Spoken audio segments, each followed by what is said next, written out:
আওয়ামী লীগ সভাপতি শেখ হাসিনার স্বদেশ প্রত্যাবর্তন দিবস আজ। প্রধানমন্ত্রী বললেন ৬ বছর দেশে ফিরতে পারেননি জিয়ার একনায়কতন্ত্রের সময়। নারায়ণগঞ্জে আওয়ামী লীগের ৪ কর্মী হত্যার দায়ে ২৩ আসামি সবার ফাঁসির আদেশ, ৪ আসামি পলাতক।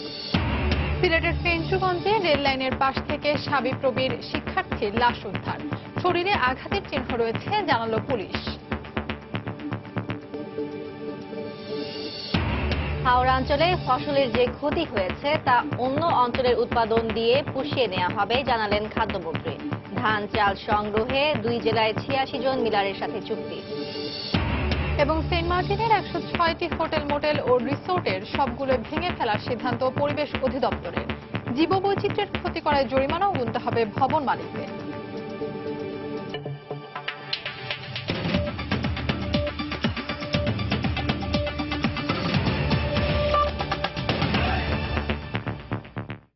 বাংলার সময়ের সঙ্গে আছি আমি ফাহমিদা মৌটুসী এবং আমি ফারজানা মুমু।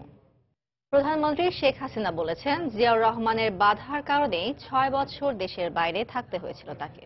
প্রধানমন্ত্রীর কার্যালয়ে ক্ষুদ্র নৃগোষ্ঠীর হাতে শিক্ষাবৃত্তি প্রদান অনুষ্ঠানে একথা বলেন তিনি। এর আগে সকালে গণভবনে আওয়ামী লীগ সভানেত্রী ও প্রধানমন্ত্রীর ৩৬তম স্বদেশ প্রত্যাবর্তন দিবসে নেতাকর্মীদের সঙ্গে শুভেচ্ছা বিনিময়ের সময় তিনি বলেন, বঙ্গবন্ধু হত্যাকাণ্ডের সঙ্গে জেনারেল জিয়া ও খন্দকার মোশতাক সরাসরি জড়িত ছিল।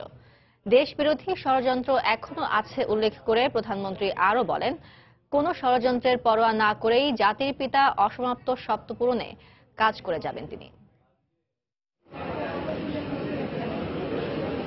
প্রধানমন্ত্রী শেখ হাসিনার ৩৬তম স্বদেশ প্রত্যাবর্তন দিবসের শুভেচ্ছা জানাতে সকাল থেকে গণভবনে ছিল নেতাকর্মীদের ভিড়। সে সময় দেশে ফিরে আসাটা তার জন্য কতটা কঠিন ছিল উঠে আসে প্রধানমন্ত্রী শেখ হাসিনার আবেগঘন বক্তৃতায়। ফিরে এসে দলের দায়িত্ব নেওয়া তার জন্য কঠিন চ্যালেঞ্জ ছিল বলেও জানান তিনি। বাংলাদেশের জনগণের কাছে কৃতজ্ঞ যে এত বড় দায়িত্ব আমাকে দিয়েছিলেন, আর সেই দিন আমাকে আওয়ামী লীগের প্রেসিডেন্ট করেছিলেন বলেই কিন্তু তখন যে মানুষের ঢল নেমেছিল তখন আর আমাকে জিয়াউর রহমান বাধা দিয়ে রাখতে পারেনি, আমি ফেরত আসতে পেরেছিলাম, নইলে তো আসতে দিত না। বারবার অনেক বাধা ছিল যেন আমরা দেশে না আসতে পারি। এবং দেশে আসার পরে আমাকে তো ৩২ নম্বরে ঢুকতে দেয়নি, এমনকি মিলারটাও পড়তে দেয়নি, সিলগালা করা ছিল। আমাকে বলা হয়েছিল যে অন্য একটা বাড়ি দেবে, আমরা যে কোনো বাড়ির লোভে আমি আসিনি।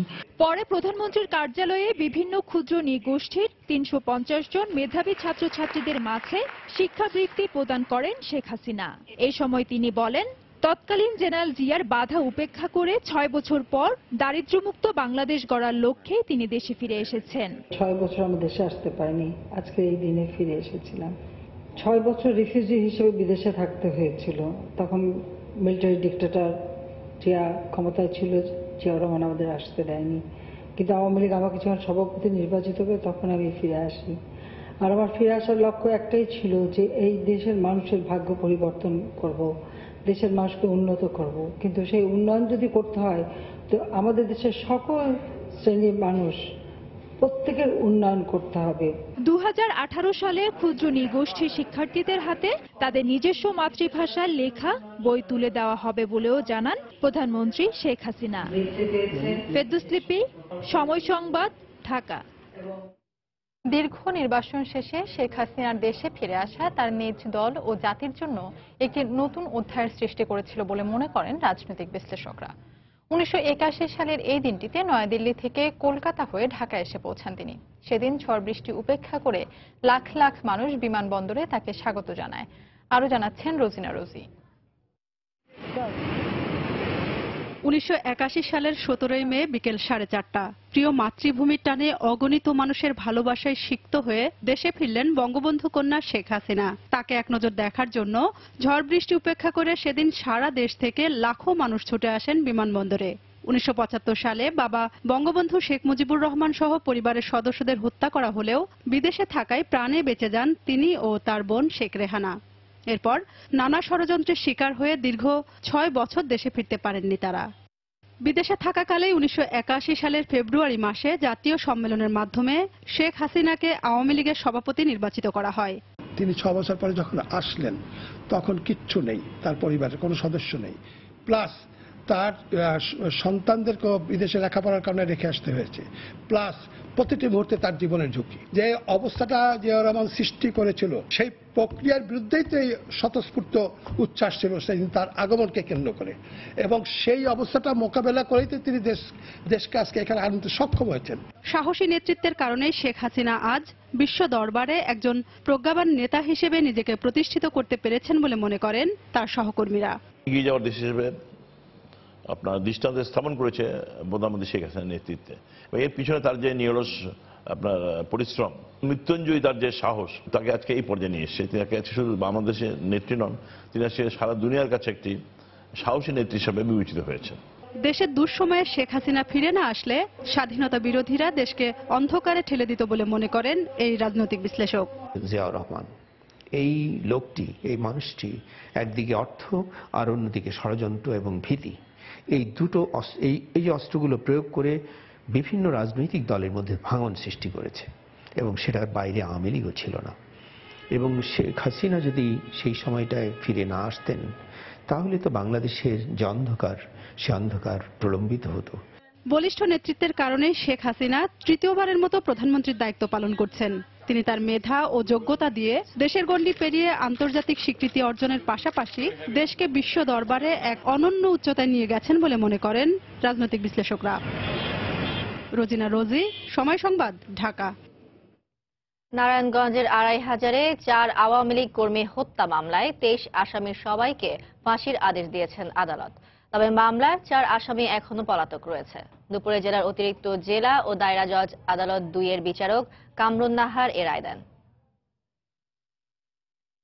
মামলার বিবরণী থেকে জানা যায় ২০০২ সালের ১২ই মার্চ নারায়ণগঞ্জের ২৫০০ থানা ছাত্রলীগের সভাপতি ও উপজেলা ভাইস চেয়ারম্যান রফিকুল ইসলামের ছোট ভাই বারেককে বাড়ি থেকে ডেকে নিয়ে যায় আসামিরা। একই সময় তার ফুফাতো ভাই বাদল সহ আওয়ামী লীগের আরো 2 কর্মী ফারুক ও কবিরকেও ধরে নিয়ে যাওয়া হয়। পরে তাদেরকে নির্যাতন করে আগুনে পুড়িয়ে হত্যা করা হয়। এই ঘটনায় গোপালদী ইউনিয়ন বিএনপির তৎকালীন সভাপতি আবুল বাশার সহ 23 জনকে আসামি করে ২৫০০ থানায় মামলা করেন নিহত বারেকের বাবা আসগর আলী। দীর্ঘ বিচারিক কার্যক্রম শেষে আদালত 23 আসামিকে মৃত্যুদণ্ডের আদেশ দেন। বিজ্ঞ আদালত সন্তুষ্ট হয়ে সমস্ত কিছু জাজমেন্ট পর্যালোচনা করে এই মামলা মোট যে 23 জন আসামির কথা বলেছিলাম, যে 4 জন পলাতক, 23 জনেরই 1 থেকে 23 নম্বর পর্যন্ত প্রত্যেকের মৃত্যুদণ্ড হয়েছে। রায়ে তারা সংক্ষুব্ধ, উক্ত রায়ের বিরুদ্ধে তারা মহামান্য উচ্চ আদালতে যাবে এবং তাদের বিশ্বাস মহামান্য উচ্চ আদালতে গেলে সেখানে ন্যায় বিচার অবশ্যই পাবে। রায়ে সন্তোষ প্রকাশ করেছেন নিহত বারেকের স্বজনরা। আওয়ামী লীগ করার কারণে আমার ভাই সহ 4 জনকে নির্মমভাবে হত্যা করা হয়েছে বিএনপির চোর সরকারের নেতৃবৃন্দ। আমি এই রায়ে সন্তুষ্ট। আসামিদের মধ্যে 19 জন কারাগারে থাকলেও 4 জন এখনো পলাতক রয়েছে। সময় সংবাদ, নারায়ণগঞ্জ। হাওড়া অঞ্চলে দুর্যোগের কারণে ফসলের যে ক্ষতি হয়েছে দেশের অন্য অঞ্চলের উৎপাদন দিয়ে তা পুষিয়ে নেওয়া হবে বলে জানিয়েছেন খাদ্যমন্ত্রী অ্যাডভোকেট কামরুল ইসলাম। সকালে দিনাজপুরে জেলা প্রশাসনের সম্মেলন কক্ষে খাদ্য কর্মকর্তা ও মিল মালিকদের সঙ্গে মতবিনিময় সভায় একথা বলেন মন্ত্রী। এছাড়া বিকেলে নীলফামারীতে মতবিনিময় সভায় মন্ত্রী বলেন, দেশে কোনো খাদ্য সংকট নেই। ধান চাল সংগ্রহে আজ উত্তরের 2 জেলায় 86 জন মিলারের সাথে চুক্তি করে খাদ্য বিভাগ। জেলা প্রতিনিধিদের পাঠানো তথ্য ও ছবি নিয়ে ডেস্ক রিপোর্ট। সরাসরি কৃষকদের কাছ থেকে সরকারের ধান চাল ও গম সংগ্রহের কার্যক্রমের অংশ হিসেবে দিনাজপুর জেলা প্রশাসনের সম্মেলন কক্ষে খাদ্য কর্মকর্তা ও মিল মালিকদের সঙ্গে মতবিনিময় সভা করেছেন খাদ্যমন্ত্রী অ্যাডভোকেট কামরুল ইসলাম। এ সময় খাদ্য বিভাগের পক্ষ থেকে জেলার 61 জন মিল মালিকের সঙ্গে 10,000 টন চাল সংগ্রহের চুক্তি স্বাক্ষর করা হয়। এ সময় খাদ্যমন্ত্রী বলেন, হাওড়া অঞ্চলে দুর্যোগের কারণে ফসলের যে ক্ষতি হয়েছে দেশের অন্য অঞ্চলের উৎপাদন দিয়ে তা পুষিয়ে নেওয়া হবে। আমাদের হাওড়া অঞ্চলে ফসল নষ্ট হয়েছে 6 লক্ষ মেট্রিক টন। এইবার এই ফসলটা নষ্ট হয়ে যাচ্ছে বাজারে না আসাতে লিমিটেডে যে দামটা নিম্নমুখী হওয়ার কথা এই ফসলটা আসার পরে সেটা হয় নাই, এবং এটা ঊর্ধ্বমুখী করেছে এক শ্রেণীর অসাধু ব্যবসায়ীরা। 14-15 লাখ টন টোটাল বাংলাদেশে যদি হাওড়া অঞ্চল সহ যদি নষ্ট হয়ে থাকে তাহলে কিন্তু আমাদের এরকম বিপর্যয় এমন কোনো সংকট সৃষ্টি হওয়ার কোনো কারণ নাই। আর এই মুহূর্তে তো সংকট সৃষ্টি হওয়ার কোনো প্রশ্নই ওঠে না। আজকে বাজার একটু ঊর্ধ্বমুখী ছিল, আমরা আন্তর্জাতিক দরপত্রের মাধ্যমে টেন্ডার আহ্বান করাতে বাজারটি একটু নিম্নমুখী হয়েছে। এরপর উত্তরের আরেক জেলা নীলফামারীতে খাদ্য কর্মকর্তা ও মিল মালিকদের সাথে মতবিনিময় করেন খাদ্যমন্ত্রী। এ সময় নীলফামারী জেলার 25 জন মিল মালিকদের সাথে 3200 মেট্রিক টন চাল সংগ্রহের চুক্তি করে খাদ্য বিভাগ। ভুয়া প্রচারণা, জনগণকে বিভ্রান্ত করার জন্য, জনগণের ত্রাস সৃষ্টি করার জন্য প্রচারণা হচ্ছে। কোনো সংকট নাই, আমাদের কোনো খাদ্য শস্যের সরকারের মজুদ ও কোন রকম খারাপ কিছু না। আমাদের মজুদ যদি খারাপ হতো তাহলে আমরা কি এই যে সমস্ত ডিজাস্টার রয়েছে, যে সমস্ত জায়গায় হাওড় অঞ্চলে যে সেই সমস্ত জায়গায় আমরা সাহায্য করছি কিভাবে? ট্যারিফ আমরা উঠাবো না, মাননীয় প্রধানমন্ত্রী বলেছেন এবং এটা আমাদের সিদ্ধান্ত। দরকার পড়লে আন্তর্জাতিক বাজার থেকে চাল আমদানি করব এবং আমদানি আমরা শুরু করেছি। এদিকে শেরপুরের নালিতাবাড়িতে মুঠোফোনের মাধ্যমে বোরো চাল সংগ্রহ কার্যক্রমের উদ্বোধন করেন খাদ্যমন্ত্রী অ্যাডভোকেট কামরুল ইসলাম। ওয়াহিদা স্বপ্না, সময় সংবাদ। ঢাকায় অনুষ্ঠিত টিকফা ফোরামের সভা শেষে রাষ্ট্রীয় অতিথি ভবন পদ্মায় সাংবাদিকদের ব্রিফ করছেন মার্কিন রাষ্ট্রদূত মার্শিয়া ব্লুমবার্নিকাট। আমরা সরাসরি চলে যাচ্ছি সেখানে। As well as how to address future situations so that similar outcomes, so that much more positive outcomes result. I think the lessons learned from that situation will be very, very valuable. In any event, we very much welcomed this TICFA, the third in the series of talks, and look forward to future interactions, not just on a yearly basis, but throughout the year to be able to raise issues and seize opportunities when they come. Thank you. I work with BD News 24 hours. দর্শক, টিফকা ফোরামের সভা শেষে রাষ্ট্রীয় অতিথি ভবন পদ্মায় এতক্ষণ সাংবাদিকদের সামনে ব্রিফ করছিলেন মার্কিন রাষ্ট্রদূত মার্শিয়া ব্লুমবার্নিকাট। আমরা এতক্ষণ সরাসরি ছিলাম সেখানে। বাংলার সময় আরো থাকছে। রমজানে ভোগ্য পণ্যের দাম সহনীয় পর্যায়ে রাখতে চট্টগ্রামে জেলা প্রশাসনের অভিযান। মাংস বিক্রেতাকে 5000 টাকা জরিমানা।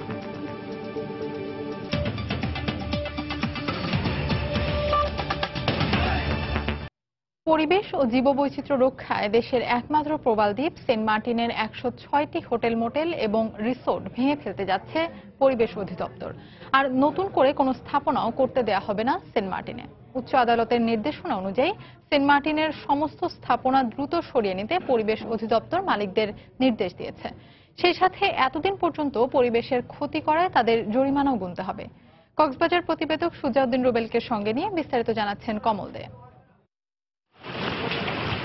পর্যটন নগরী কক্সবাজারের টেকনাফ উপজেলার একটি ইউনিয়ন সেন্ট মার্টিন দেশের একমাত্র প্রবাল দ্বীপ হওয়ায় আকর্ষণীয় এই পর্যটন কেন্দ্রকে নিয়ে মানুষের আগ্রহ দিন দিন বাড়ছে। প্রতি বছর হাজার হাজার পর্যটক বঙ্গোপসাগর পাড়ি দিয়ে সেন্ট মার্টিনে যাচ্ছে। পর্যটকের সংখ্যা বাড়তে থাকায় থাকার জন্য বাড়ছে স্থাপনার সংখ্যাও। বিপুল পর্যটকের চাপ সামাল দিতে না পেরে বিপর্যস্ত হয়ে পড়েছে দ্বীপটি। এই অবস্থায় দ্বীপটিকে রক্ষায় সেখানকার সমস্ত হোটেল মোটেল এবং রিসোর্ট অপসারণের নির্দেশ দেয় উচ্চ আদালত। যদি হোটেল মোটেল রিসোর্ট করতে হয় সেখানে এনভায়রনমেন্টাল ক্লিয়ারেন্স নিয়ে করতে হবে। তা আমরা কাউকে ক্লিয়ারেন্স এ পর্যন্ত দেইনি, সুতরাং ওখানে কেউই ছাড়পত্রধারী নয়, সেই হিসেবে সবগুলোই অবৈধ।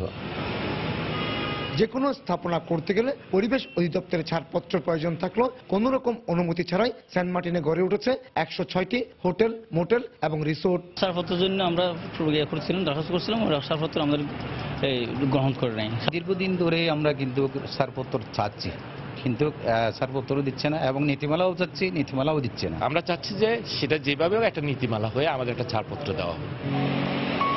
এক দশক আগে সরকার সেন্ট মার্টিনকে ইকোলজিক্যাল ক্রিটিক্যাল এলাকা ঘোষণা করে। পরিবেশ সংরক্ষণ আইন এবং পরিবেশ সংরক্ষণ বিধিমালা অনুযায়ী এই এলাকায় স্থাপনা গড়ে তোলা সম্পূর্ণ নিষিদ্ধ। সেই অনুযায়ী বিগত 2009 সালে উচ্চ আদালতে একটি রিটও করা হয়। আদালতের অর্ডারের সম্মান দেখে আমরা আদালতে যাচ্ছি, উচ্চ আদালতে যাচ্ছি। আমরা রিটের সার্টিফিকেট কপি তুলে পর্যালোচনা করে আমরা করব, প্রয়োজনীয় ব্যবস্থা করব। শুধু স্থাপনা সরিয়ে নিয়েই পার পাবে না হোটেল ব্যবসায়ীরা। এক্ষেত্রে পরিবেশ আইনে তাদের জরিমানাও গুনতে হবে। পরিবেশগত ছাড়পত্র ছাড়া কার্যক্রম চালানোর দায়ে তাদের বিরুদ্ধে উপযুক্ত ক্ষতিপূরণ আদায় করা হবে। আমাদের যে ক্ষতিপূরণের যে নির্ধারিত হার আছে সেই অনুসারে আমরা তাদের কাছ থেকে ক্ষতিপূরণ আদায় করব। 8.5 বর্গ কিলোমিটারের সেন্ট মার্টিন প্রবাল দ্বীপে স্থায়ী বাসিন্দার সংখ্যা 8,000। পর্যটন মৌসুমে প্রতি রাতে 5 থেকে 6,000 পর্যটক এখানে রাত্রি যাপন করে। কমল দে, সময় সংবাদ, চট্টগ্রাম। সিলেটের ফেঞ্চুগঞ্জ রেল লাইনের পাশ থেকে শাহজালাল বিজ্ঞান ও প্রযুক্তি বিশ্ববিদ্যালয়ের শিক্ষার্থী মোস্তাহিম রাজ্জাক মুমিনের লাশ উদ্ধার করা হয়েছে। পরিকল্পিত হত্যাকাণ্ড উল্লেখ করে জড়িতদের গ্রেফতারের দাবি জানিয়েছেন স্বজনরা। এদিকে লাশের শরীরে আঘাতের চিহ্ন রয়েছে বলে জানিয়েছে পুলিশ। বিস্তারিত ডেস্ক রিপোর্টে। স্বজনরা জানান, মঙ্গলবার শাহজালাল বিজ্ঞান ও প্রযুক্তি বিশ্ববিদ্যালয়ের উদ্দেশ্যে বের হয় মোস্তাহিম রাজ্জাক মুমিন। এরপর রাতে বাড়ি না ফেরায় বিভিন্ন জায়গায় খোঁজাখুঁজি করেন তারা। বুধবার সকালে উপজেলার কায়স্থ গ্রামে রেল লাইনের পাশে তার লাশ পড়ে থাকতে দেখে পুলিশে খবর দেয় স্থানীয়রা। পুলিশ ঘটনাস্থলে পৌঁছে লাশ উদ্ধার করে ময়নাতদন্তের জন্য ওসমানী মেডিকেল কলেজ হাসপাতালে পাঠায়। ভার্সিটি ঘর এভাবেই ও চলে। ওর যে এক্সট্রা কোনো ফ্রেন্ড সার্কেল ঘোরাঘুরি এগুলো কিছুই নেই। ভার্সিটি পরীক্ষা শেষ, প্রিপারেশন নিতেছে গিয়ে আত্মহত্যা করার মতো তো কোনো কারণ নাই। লাশের শরীরে আঘাতের চিহ্ন রয়েছে বলে জানিয়েছে পুলিশ। দেখি ইনভেস্টিগেশন করার পরে এটা সিদ্ধান্ত আসতে পারবো আমরা। মাথায় এবং পায়ে আঘাতের দাগ আছে, কিসের আঘাত এটা পোস্টমর্টম করা ছাড়া বোঝা যাবে না। এদিকে বিশ্ববিদ্যালয় কর্তৃপক্ষ জানিয়েছে, মুমিন দীর্ঘদিন ধরেই ক্লাস ও পরীক্ষায় অনিয়মিত ছিল। আমাদের ক্লাসে অ্যাটেন্ড করতো না, তারপর সেমিস্টার ফাইনাল সবকিছুতে অ্যাবসেন্ট ছিল অনেকদিন ধরে। নিহত মুমিন বিশ্ববিদ্যালয়ের ইলেকট্রিক ইঞ্জিনিয়ারিং বিভাগের 2য় বর্ষের শিক্ষার্থী। সময় সংবাদ, সিলেট। টাঙ্গাইলে নিখোঁজের একদিন পর বাড়ির পাশের একটি ডোবা থেকে 2 শিশু লাশ উদ্ধার করেছে পুলিশ। দুপুরে তাদের লাশ উদ্ধার করা হয়। নিহতরা সম্পর্কে খালাতো ভাই। স্বজনরা জানায়, 1 সপ্তাহ আগে পৌর এলাকার দেওলা এলাকায় নানার বাড়িতে পরিবার সহ বেড়াতে আসে শিশু সৈকত ও নাহিম। গতকাল দুপুরে খেলার উদ্দেশ্যে বাড়ি থেকে বের হয়ে নিখোঁজ হয় তারা। তাদের খুঁজে না পেয়ে শিশুদের নানা নুরুল ইসলাম সদর থানায় সাধারণ ডায়েরি করেন। আজ দুপুরে কয়েকজন শিশু পাশের ডোবায় সৈকত ও নাহিনের লাশ দেখে স্থানীয়দের জানায়। খবর পেয়ে পুলিশ লাশ উদ্ধার করে ময়নাতদন্তের জন্য টাঙ্গাইল মেডিকেল কলেজ হাসপাতালে পাঠায়। এদিকে 2 শিশুকে হারিয়ে শোক নেমে এসেছে পুরো পরিবারের।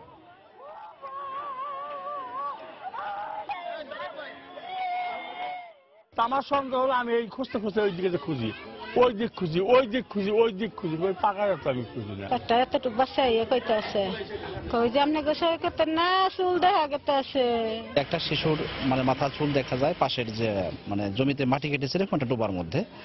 তো পরবর্তীতে ওইটা তোলার পরে আর একটা বাচ্চা ওখানে পাওয়া যায়, আঘাতের চিহ্ন পাওয়া যায়নি। তো পরবর্তী কাজটা আসলে আমাদের ডাক্তার বলতে পারবে। দ্বিতীয় মেয়াদে কুমিল্লা সিটি কর্পোরেশনের মেয়র হিসেবে দায়িত্ব গ্রহণ করেছেন মনিরুল হক সাক্কু। দুপুরে সিটি কর্পোরেশন মিলনায়তনে আনুষ্ঠানিকভাবে ভারপ্রাপ্ত প্রশাসক জাহাঙ্গীর আলমের কাছ থেকে এ দায়িত্ব গ্রহণ করেন তিনি। এ সময় সিটি কর্পোরেশনের নবনির্বাচিত কাউন্সিলরও উপস্থিত ছিলেন। গত 30শে মার্চ আওয়ামী লীগের প্রার্থী আঞ্জুম সুলতানা সীমাকে পরাজিত করে দ্বিতীয়বারের মতো মেয়র নির্বাচিত হন মনিরুল হক সাক্কু। শপথ গ্রহণের আগে 18 এপ্রিল তার বিরুদ্ধে দুদকের মামলায় গ্রেফতারি পরোয়ানা জারি করা হয়। পরে 9 মে ওই মামলায় জামিন পান তিনি। এরপর 11 মে প্রধানমন্ত্রীর কার্যালয়ে মনিরুল হক সাক্কুকে শপথ পাঠ করান প্রধানমন্ত্রী শেখ হাসিনা। মানুষ আমার যে বিশ্বাস করছে, করার পর আবার দায়িত্ব দিচ্ছে, আল্লাহর রহমত দায়িত্ব দিচ্ছে। আমি ইনশাআল্লাহ আমি কইছি 100 দিন একটা প্রোগ্রাম দিতেছি। এবার কিন্তু যা হইব আমরা আগামী 100 বছরের চিন্তা ভাবনা করে আমরা যেগুলো কাজগুলি আমরা করতে চেষ্টা করবো আরম্ভ করে। এরপর জলবদ্ধ আছে, যানজট আছে, আমার একটু সময় দেন। বাংলার সময় আরো থাকছে। বাঁকা পা নিয়ে জন্মানো শিশুদের দেশের 29টি হাসপাতালে বিনামূল্যে দেয়া হচ্ছে চিকিৎসা। জন্মের 3 বছরের মধ্যে ব্যবস্থা নিলে সম্পূর্ণ ভালো হওয়া সম্ভব।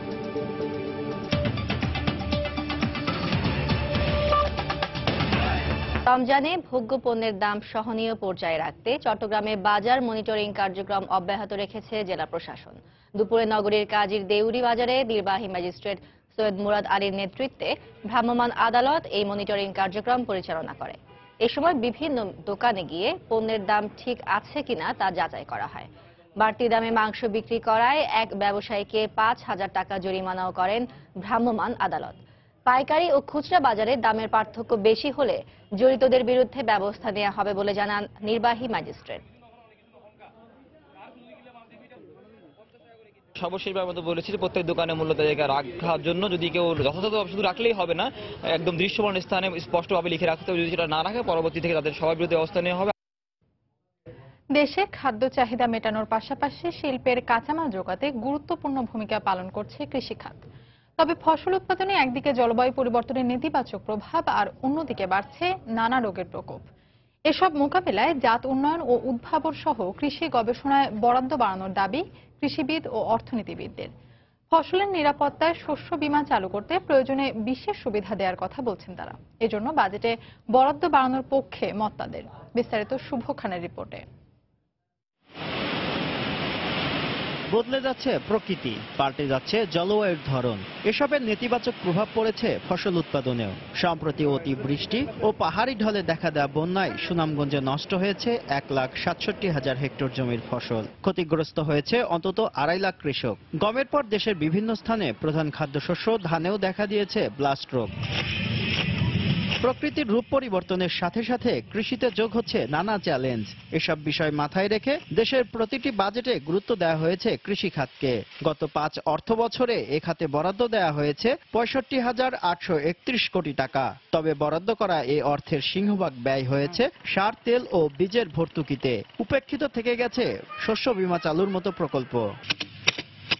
বর্তমানে জিডিপিতে কৃষি খাতের অবদান 14% কিছু বেশি। তাই আসছে বাজেটে কৃষি গবেষণাকে গুরুত্ব দিয়ে এ খাতে বরাদ্দ বাড়ানো প্রয়োজন বলে মনে করেন কৃষি গবেষকরা। প্রয়োজনে কৃষকদের জন্য অঞ্চল ভিত্তিক কৃষি বীমা চালুর কথাও বলছেন তারা। হাওড় বিপর্যয়ে সাম্প্রতিক সময়ে যদি এই 8 লক্ষ পরিবার প্রতি মাসে 10 টাকা হারে কৃষি বীমার একটি প্রকল্পে বা একটি উদ্যোগের সাথে সম্পৃক্ত থাকতেন, প্রতি মাসে কিন্তু 80 লক্ষ টাকা সংগ্রহিত হতো। তখন ত্রাণ কার্য পরিচালনার দায় আকস্মিকভাবে সরকারের ঘাড়ে চেপে বসবে না। ধানের চারাটা যদি ট্রান্সপ্লান্টার দিয়ে লাগালে 15 দিন বয়সের চারা লাগানো যায়, তাহলে গ্রিদান 29 লাগালেও কিন্তু 10 দিন থেকে 15 দিন আগে এটা হারভেস্ট করতে পারবে।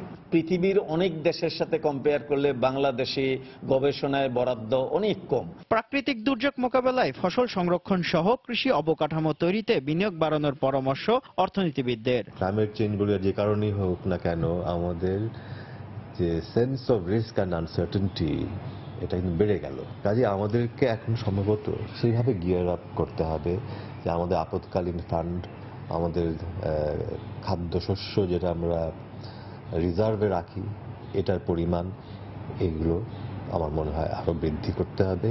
উন্নয়ন কার্যক্রমের ধারাবাহিকতা ধরে রাখতে বরাদ্দকৃত অর্থ ছাড় ও যথাযথ ব্যয় নিশ্চিত করার দাবিও তাদের। শুভ খান, সময় সংবাদ, ঢাকা।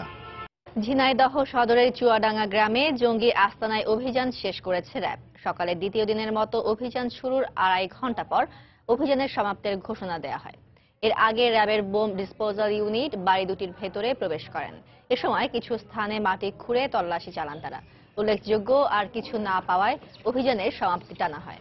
তবে গতকাল উদ্ধার হওয়া বোমাগুলোর বিস্ফোরণ ঘটানো হয় আজ। এর আগে সোমবার রাতে বিশেষ অভিযানে আটক 2 জন র্যাবকে জানায় কয়েকজন জঙ্গি বিপুল পরিমাণ বিস্ফোরক সহ চুয়াডাঙ্গা গ্রামে আত্মগোপন করে আছে। এর ভিত্তিতে গভীর রাতে ওই এলাকায় অভিযানে যায় তারা। এ সময় মহেশপুরে জঙ্গি আস্তানায় নিহত তুহিনের ভাই সেলিম এবং চাচাতো ভাই প্রান্তের 2টি বাড়ি ঘিরে রাখা হয়। মঙ্গলবার সকালে খুলনা থেকে বোম ডিসপোজাল ইউনিট ঘটনাস্থলে পৌঁছালে অভিযান শুরু করে র্যাব। এ সময় একটি বাড়ির বাঁশবাগানের মাটির নিচ থেকে 2টি সুইসাইডাল ভেস্ট ও 4টি হাতবোমা উদ্ধার করা হয়। পরে বাড়িটির অন্যান্য স্থান থেকে শক্তিশালী বিস্ফোরক দ্রব্য সহ 15টি ডায়নামাইট স্টিক এবং বিপুল পরিমাণ বোমা তৈরির সরঞ্জাম উদ্ধার করে বোম ডিসপোজাল ইউনিট।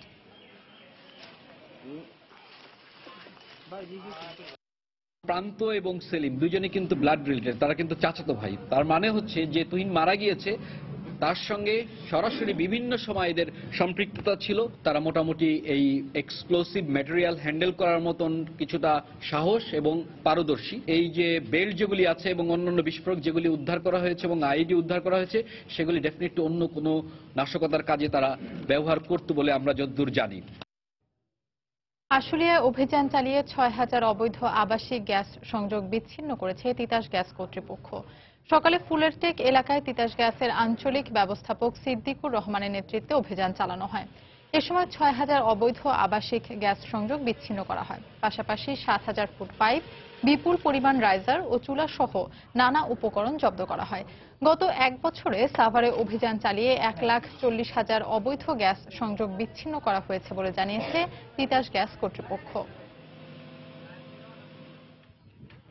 ওই যে অবৈধ লাইন আমরা উঠাচ্ছি সেটা তো মন্ত্রী মহোদয়ের নির্দেশ আছে এবং উপরের সরকারের নির্দেশনা আছে, কিন্তু সবচেয়ে বড় সমস্যা হলো যে এলাকার যে প্রতাপশালী লোক যারা আছেন বা গণ্যমান্য ব্যক্তি যারা আছেন তারা যদি সেভাবে আগায় না আসে তাহলে মনে করেন আমরা যে উঠাচ্ছি আবার যদি ওনারা যদি বসায় দেয় তাহলে তো আমরা তারা সে বাধা দিতে পারবো না।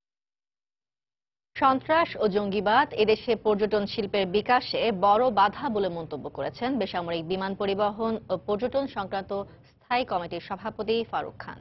সকালে চট্টগ্রামের রেডিসন ব্লু হোটেলে জাতিসংঘের পর্যটন বিষয়ক সংস্থা ইউএনডব্লিউটিওর যৌথ সম্মেলনে তিনি একথা বলেন। এ সময় তিনি আরো বলেন, সমস্যা দূর করতে পারলে পর্যটন শিল্পকে আরো লাভজনক খাতে পরিণত করা সম্ভব। Tourism has also its share of problems. Apart from sluggish world economy, threat of terrorism is having its negative impact in this sector. As has been already said, today over 1.2 billion, that is about 120 crore people, travelers and tourists, which account for about 1/6 of the total population of our very good planet Earth. মুগুর পা বা বাঁকা পা নিয়ে শিশুর জন্ম এখন কোনো অভিশাপ নয়। জন্মের পর ৩ বছরের মধ্যে চিকিৎসা নিলে এটি সম্পূর্ণ ভালো হয়। জন্মগত এই পঙ্গুত্বের জীবন থেকে মুক্তি দিতে ২০০৯ সাল থেকে স্বাস্থ্য মন্ত্রণালয় অস্ট্রেলিয়া ভিত্তিক দাতা সংস্থা গ্লেনকোর সহযোগিতায় জাতীয় ক্লাব ফুড প্রকল্প চালু করে। এই প্রকল্পের অধীনে দেশে ২৯টি হাসপাতালে ওয়াক ফর লাইফ নামে কেন্দ্র স্থাপন করে বিনা খরচে চিকিৎসা সেবা দেওয়া হচ্ছে। কেন্দ্রগুলো থেকে চিকিৎসা নিয়ে পঙ্গুত্ব থেকে রক্ষা পাওয়া শিশুদের বাবা মায়েরা মহা খুশি। নওশাদ আহমদ চৌধুরীর ক্যামেরায় বিস্তারিত জানাচ্ছেন ইকরামুল কবির।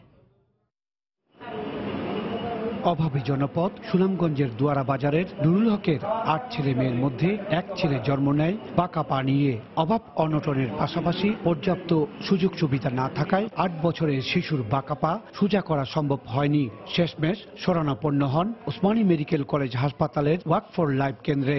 আমি করছি না স্যার, আমার দুশো গেছে ওই জন্য আমি একবার আইয়া গেছে আগদি সিলেট ৩ বছরের ভিতরে বাচ্চা চিকিৎসা করেন। আর আমার উহার বয়স উঠে গিয়ে ৪ বছর গেছিল কি ডাক্তারি খরচ না ১ বছরের ২ বছর লাগে। ২০১০ সালের জুনে চালু হওয়া এই কেন্দ্রে চলতি মাসের ১৮ তারিখ পর্যন্ত ৭৮৬ জন শিশুর পায়ে চিকিৎসা দিয়ে স্বাভাবিক করা হয়েছে। সন্তানের বাঁকা পা ভালো হওয়ায় হাসি মুখে বাড়ি ফিরছেন পিতামাতা। এই ৬টা ব্যান্ডেজ নিতে যে সময় লাগছে সেই সময়ে আমার বেবি সুন্দর হয়ে গেছে পাটা। জন্মের ১ মাস পর থেকে চিকিৎসা শুরু হয়েছে। ৩ মাস পরেই আলহামদুলিল্লাহ পাটা বাঁকা ছিল, ওই প্লাস্টারের মাধ্যমে ৩-৪টা প্লাস্টার, তারপরে প্রথম মাসে জুতা পরার পর থেকে পাটা সোজা হয়ে গেছে। বাঁকা পা নিয়ে জন্মগ্রহণ করা শিশুর পা স্বাভাবিক হতে সময় লাগে ৫ বছর। ব্যান্ডেজ, ছোটখাটো অপারেশন, বিশেষ ধরনের জুতা পরে থাকা সহ নানা নিয়ম কানুন মেনে চলতে হয় এই সময়ে। যেহেতু এটা ফলো আপের ব্যাপার, পেশেন্টগুলো আসতে হয় দূর দূরান্ত থেকে, গ্রামগঞ্জ থেকে। অনেকেই আসেন, যারা আসেন তারা 100% ভালো, এবং যারা আসেন না কিছুটা তাদের পায়ের পাতাটা বাঁকা থেকে যায়। এই সেবার খবর তৃণমূল পর্যায়ে পৌঁছে দেওয়ার পরিকল্পনার কথা জানালেন ওসমানী মেডিকেল কলেজ হাসপাতালের পরিচালক। একেবারে গ্রাম লেভেলে কিভাবে মানুষকে সচেতন করে দেওয়া, সেটার জন্য আমরা আরো কর্মসূচি নেব, যাতে মানুষ জানে যে এখানে কর্মসূচি হচ্ছে এবং কার্যক্রম হচ্ছে, যাতে ভবিষ্যতে এরকম বাচ্চারা না আসে এবং সাহায্য নিতে পারে। ২০০৯ সাল থেকে চলতি বছরের মার্চ পর্যন্ত দেশের ২৯টি কেন্দ্রের মাধ্যমে ১৯,০৮৭ জন শিশুকে সেবা দেওয়া হয়েছে। ইকরামুল কবির, সময় সংবাদ, সিলেট। রেলের পশ্চিমাঞ্চলে বাণিজ্যিক পণ্য পরিবহনের সুযোগ পাচ্ছে না রাজশাহীর ব্যবসায়ী ও কৃষকরা। কমছে স্বল্প দূরত্বে মালামাল পরিবহনের সুবিধাও। সড়কে পণ্য নিয়ে নানা প্রতিবন্ধকতায় বিকল্প হিসেবে রেলপথ সুবিধা চাচ্ছেন ব্যবসায়ীরা। তবে রেলের পশ্চিমাঞ্চল কর্তৃপক্ষ বলছে, ব্যবসায়ীদের আগ্রহের কমতি সহ নানা জটিলতার কারণে এখন পণ্য পরিবহন সম্ভব নয়। আব্দুস সালামের তোলা ছবিতে রাকিবুল হাসানের প্রতিবেদন। একসময় এই অঞ্চলে বাণিজ্যিক পরিবহনে অপরিহার্য ছিল রেল রুট, তবে দিনে দিনে সংকুচিত হয়েছে সে পথ। রাজশাহী ঢাকা রুটে সরাসরি একাধিক ট্রেন চলাচলের এক যুগের বেশি সময়েও বাণিজ্যিক সুবিধা মিলছে না। এই সুবিধা নেই সম্প্রতি ইন্দোনেশিয়া ও ভারত থেকে আনা নতুন কোচেও। এতে সড়ক পথেই গন্তব্যে যাচ্ছে কৃষিপণ্য। সড়কে অবরোধ, ধর্মঘট, দুর্ঘটনা ও চাঁদাবাজি সহ নানা কারণে বাড়ছে পরিবহন ব্যয়।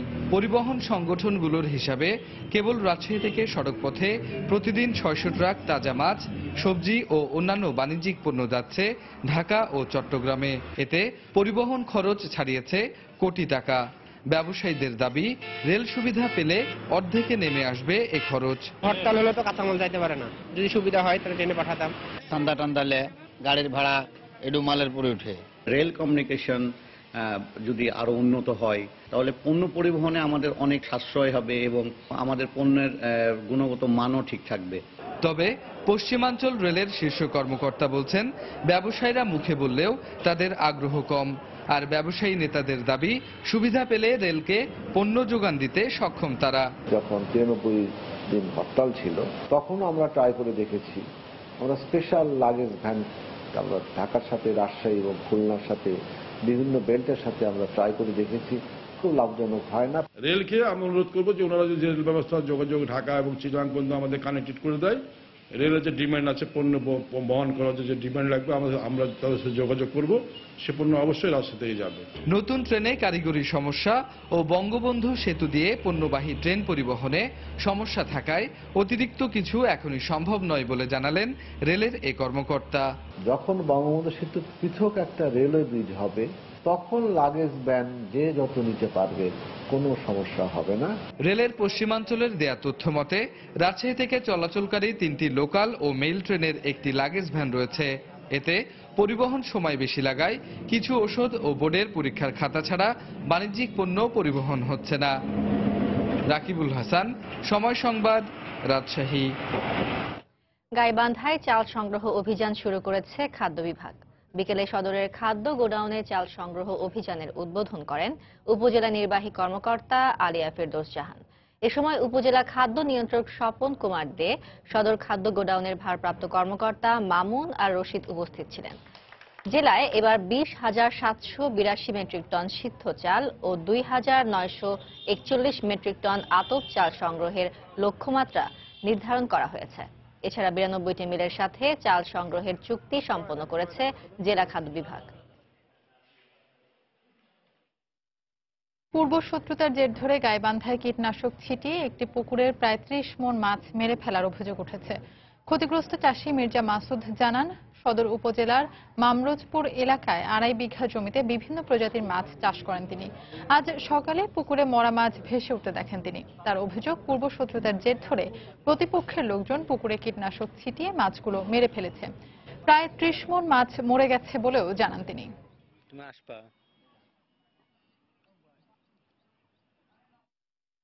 গাইবান্ধার গোবিন্দগঞ্জে সাঁওতালপল্লীতে হামলা, লুটপাট ও অগ্নি সংযোগের ঘটনায় দোষীদের গ্রেফতারের দাবিতে বগুড়ায় প্রতিবাদ কর্মসূচি পালন করেছেন আদিবাসীরা।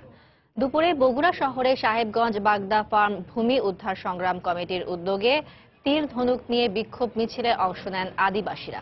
মিছিল শেষে সাতমাথা চত্বরে ঘণ্টাব্যাপী মানববন্ধন করেন তারা।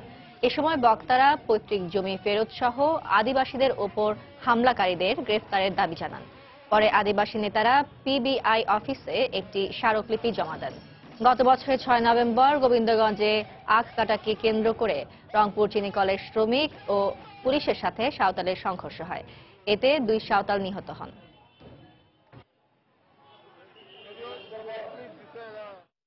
গ্রামীণ জনপদের প্রাণের স্পন্দন সঙ্গীত শিল্পী আব্বাস উদ্দিন ও আব্দুল আলেমের মতো শিল্পীদের খুঁজে বের করতে সাভারের আশুলিয়ায় রিয়েলিটি শো ম্যাজিক বাউলিয়ানার গ্র্যান্ড ফিনালে অনুষ্ঠিত হয়েছে। অনুষ্ঠানে প্রধান অতিথি হিসেবে উপস্থিত ছিলেন স্কয়ার টয়লেট্রিজ লিমিটেডের head of marketing Malik Mohammad Said. মিডিয়া.com ইভেন্ট ম্যানেজমেন্টের এই আয়োজনের চূড়ান্ত পর্বে 5 বাউল শিল্পী গান পরিবেশন করেন। পরে বিচারকদের রায় ও দর্শকদের ভোটে চ্যাম্পিয়ন হন রংপুরের শিবলি সাদিক। এ সময় তাকে 5 লাখ টাকা ক্যাশ কার্ড পুরস্কার হিসেবে দেওয়া হয়। এছাড়া দ্বিতীয় রানার আপ নেত্রকোনার শফিকুলকে 3 লাখ টাকার ক্যাশ কার্ড দেওয়া হয়।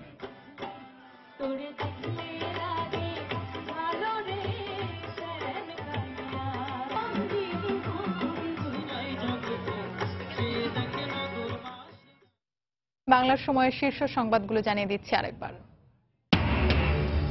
আওয়ামী লীগ সভাপতি শেখ হাসিনার স্বদেশ প্রত্যাবর্তন দিবস আজ। প্রধানমন্ত্রী বললেন 6 বছর দেশে ফিরতে পারেননি জিয়ার এক নায়কতন্ত্রের সময়। নারায়ণগঞ্জে আওয়ামী লীগের 4 কর্মী হত্যার দায়ে 23 আসামির সবার ফাঁসির আদেশ, 4 আসামি পলাতক। সিলেটের ফেঞ্চুগঞ্জে রেল লাইনের পাশ থেকে শাবি প্রবীর শিক্ষার্থীর লাশ উদ্ধার, শরীরে আঘাতের চিহ্ন রয়েছে জানালো পুলিশ। হাওড়াঞ্চলে ফসলের যে ক্ষতি হয়েছে তা অন্য অঞ্চলের উৎপাদন দিয়ে পুষিয়ে নেওয়া হবে জানালেন খাদ্যমন্ত্রী। ধান চাল সংগ্রহে 2 জেলায় 86 জন মিলারের সাথে চুক্তি। এবং সেন্ট মার্টিনের 106টি হোটেল মোটেল ও রিসোর্টের সবগুলোই ভেঙে ফেলার সিদ্ধান্ত পরিবেশ অধিদপ্তরের। জীববৈচিত্র্যের ক্ষতি করায় জরিমানাও গুনতে হবে ভবন মালিকদের। এই ছিল বাংলার সময়। যে কোনো খবর পেতে ভিজিট করুন সময়নিউজ.টিভি। এছাড়া এই মাত্র পাওয়া খবর আপনার মোবাইলে পেতে SMS করুন *BN লিখে পাঠিয়ে দিন 16242 নম্বরে। সঙ্গে থাকুন সময়।